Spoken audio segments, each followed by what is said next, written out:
మరిన్ని రాష్ట్ర వార్తలు సంక్షిప్తంగా వేగంగా.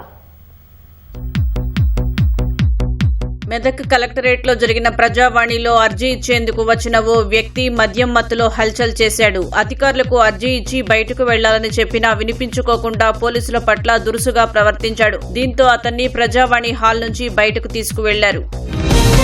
అధిక మొత్తంలో రుణం ఇప్పిస్తానని చెప్పి ఓ వ్యక్తి వద్ద నుంచి 62 గ్రాముల బంగారు ఆభరణాలను కాజేసి పరారైన నిందితుడిని జూబ్లీహిల్స్ పోలీసులు అరెస్టు చేశారు. నిందితుడి నుంచి ఆభరణాలను స్వాధీనం చేసుకున్నారు. డెలివరీ బాయ్స్ గా పనిచేస్తూ దొంగతనానికి పాల్పడిన ఓ వ్యక్తిని హత్య చేసిన కేసులో 2 నిందితులను సికింద్రాబాద్ లాలాగూడ పోలీసులు అరెస్టు చేశారు. నిందితుల నుంచి దొంగిలించిన మొబైల్ ఫోన్, నేరానికి ఉపయోగించిన ఎలక్ట్రిక్ బైక్ ను పోలీసులు స్వాధీనం చేసుకున్నారు. ఖమ్మం వెలుగుమట్ల భూ బాధితులందరికీ 100 గజాల స్థలంలో అక్కడే నివాసాలు కట్టించి ఇవ్వాలని డిమాండ్ చేస్తూ ర్యాలీ నిర్వహించారు. తలపైన ఉత్తరాలు, చేతిలో జాతీయ జెండాలు, ప్లకార్డులు ప్రదర్శించారు. గతంలో కూల్చిన 729 గుడిసెల్లో ఉండే అందరికీ ఇళ్ల స్థలాలు ఇచ్చేంత వరకు ఉద్యమం సాగుతుందన్నారు. హైదరాబాద్ నాచారంలోని భవానీ నగర్లో రోడ్లు, డ్రైనేజీ సమస్యలను పరిష్కరించాలని డిమాండ్ చేస్తూ కాలనీ వాసులు ప్లకార్డులతో ర్యాలీ చేపట్టారు. సంవత్సర కాలంగా రోడ్లు, డ్రైనేజీ వ్యవస్థ అస్తవ్యస్తంగా మారడంతో తీవ్ర ఇబ్బందులు ఎదుర్కొంటున్నామని మండిపడ్డారు.